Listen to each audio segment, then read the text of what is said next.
All right, we are live with Aaron Watson over at Roush Coleman Homes. Aaron, how you doing, man? Man, I'm doing fantastic, Alex. Thanks for having me today.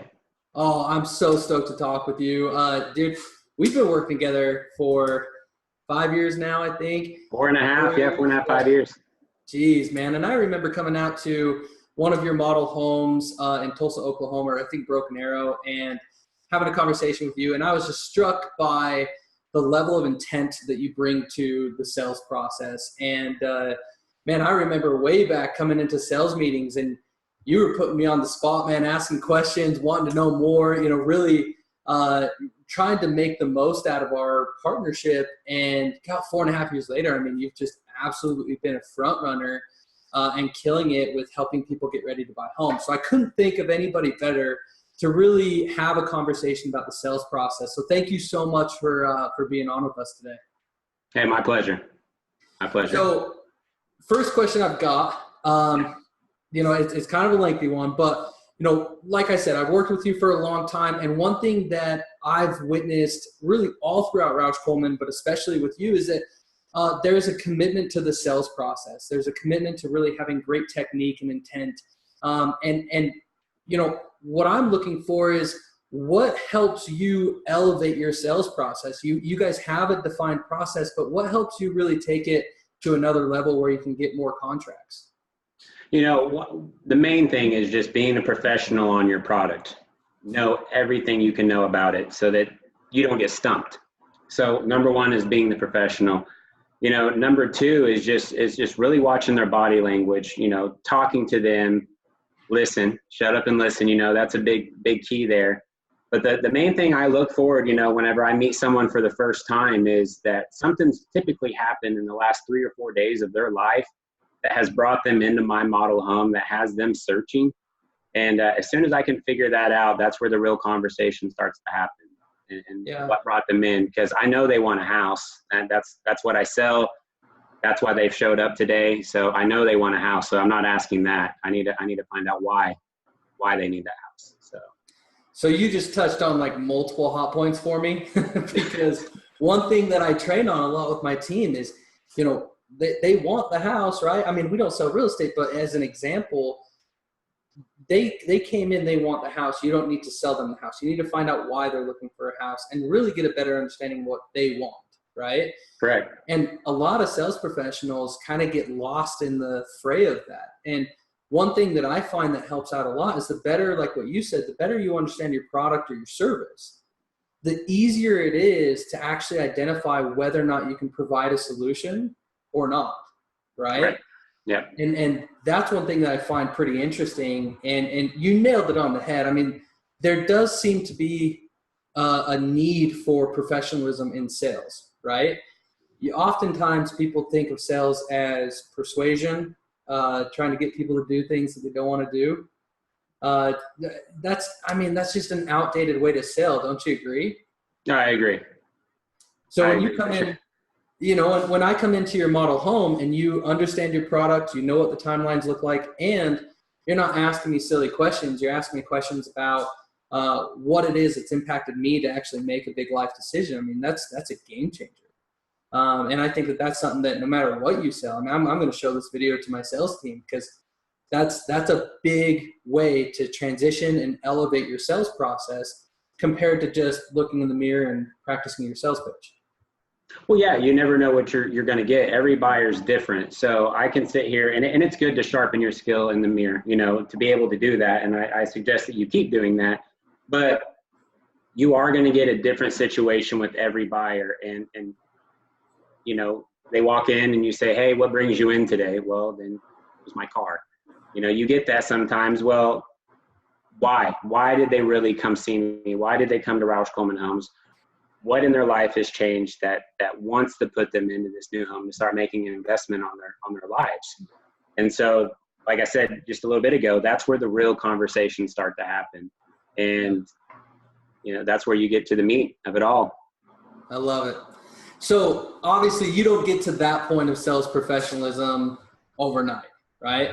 No. If you were to bring in the 21-year-old version of yourself as a new sales pro to Roush Coleman Homes, what would be that first piece of advice that you'd give? First piece of advice I would give would be stop trying to sell. Really, just stop trying to sell.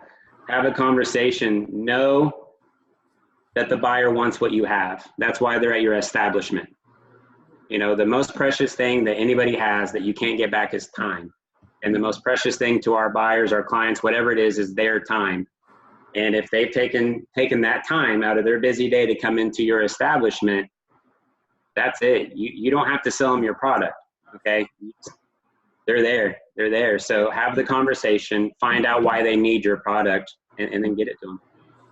Dude, I love that answer, because there does seem to be a disconnect, at least when I was new to sales. Oftentimes there was this perception, this fear of loss mentality, right? That if you didn't get the sale, you were losing. And I read a book that really, it was introduced to me by my old business partner, and it set the foundation for our sales team. And the concept was, you can't lose something that you don't have. So in sales, overselling, in my opinion, is a cancer. If you are overselling, talking too much, not listening, you don't know your product, and you're just trying to persuade somebody, you're overselling and you're wasting the client's time. It sounds like you're almost trying to convince yourself of the product you're trying to convince yourself, not the client, that your product is that good. That's what it sounds like. If you're too much of it, you're giving too much information. They may not need to know about that right now. They need to know, does this have a third bedroom? Yeah, it does. Let's go see. Why do you need that third bedroom? Well, my husband and I are thinking about getting pregnant. Boom. That's why they're moving. Yeah. So dude, I love that point. You nailed it. Because how many times have you had that experience where you're talking to somebody and you're like, man, are they trying to convince me, or are they trying to convince themselves? Right? Like, this is, and one thing that often, I talk about with my sales team is, even when it comes to asking questions, if you're asking multiple point questions, meaning like you're asking 3 or 4 questions in one sentence. I don't know if you see salespeople do that. I do. Right? And it's kind of the difference between, hey, if you're going to buy a new car, that type of experience compared to going to your doctor, those two, whether it's a sales professional or a doctor, they ask questions differently. You listen to your doctor, right? And the doctor wants to listen to you. And so, we right.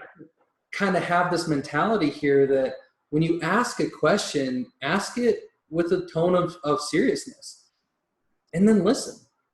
That's it. It's not a race, right?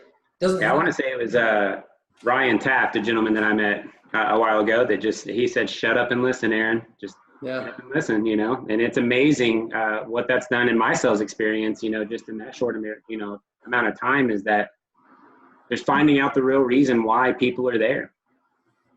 Yeah. That's it. I think that's huge. And no matter what you sell, Yeah. So how big of a role does a client play in the sales process? And, what are you looking for throughout the conversation that is really helping you or dictating the approach that you take on that conversation? Well, checking their temperature right out the gates is, again, going back on find out why they're there. 2, how serious are they that day? Hey, if we have something that fits your needs, are you in a position to make a decision today? And then I know how serious they are. At that point, do I need to be going after an application? Do I need to be getting a hold of my lender at this point? Because these people may be ready to buy. So checking their temperature, that's always a good indicator for me. It makes it super easy. Hey, if I have everything you described, I have that available to you today. Are you ready to make a decision? Mm-hmm. It's a yes or no question. And you just go from there. I mean, it makes it pretty easy. Yeah. I think that's one thing that we oftentimes overlook in sales as well, is we have somebody who's interested, but we assume that we know what they're thinking. So we forget to even measure their temperature, right? Right. So that's kind of where I think that it's interesting is, if you don't ask if the client's ready to move forward, if you don't ask if they're ready to make a decision, how are you going to know, right? And then if you don't gauge their temperature as well, you know, every shot is going to be into the dark pretty much, in my opinion. Well, the buyer's not going to say, hey, will you sell me this house today? They're not going to ask that. So you got to ask that question too. So yeah, definitely check their temperature. Say, you know what, if all the stars align today, and you're, you know, Mr. Smith, if all the stars align today, will you buy this house? Yeah. You know, and Dude, 9 times out of 10, they say yes. If all the stars align, if everything's perfect, I mean, in a perfect world, would you buy this house today? And at that point, I can take it and make it look. I can get those stars aligned for them. If I can make it happen, I will. And then, boom, they got a new home. Yeah. Dude, I love it. Aaron, you are absolutely one of my favorite to work with. It's been an awesome experience to see you develop. You've watched us grow and develop over the years. We've really worked together on a high level for a long time. Thank you so much for being willing to do this video. And if you're in the Tulsa, Broken Arrow area and you're looking for an amazing experience to not only be able to get into your new home, but work with somebody who's absolutely fantastic, Aaron is your guy 100%. Yeah, if you're ever in the 918, give me a call. There you go. Aaron, is there anything that you want to say before we sign off? You know, if you're working with Alex and his team, you know, like he said, I've been doing this for over 4.5 years with him. Amazing customer service. What's really nice is being able to hand off my clients who are important to me because, you know, let's face it, this is their first home purchase almost every time. It's a very sensitive situation. So trusting your team to be able to help me with my clients, get them back into my office, that's huge. So thank you to, you know, Alex and your team for that. Absolutely, man. Aaron, you're the best. This video, obviously, we'll put your contact information in it. I'll make sure there's links to it. But thank you so much for doing this. And to everybody that's watching, thank you again. Aaron, I'll talk to you soon, pal. Take care. See you, Alex.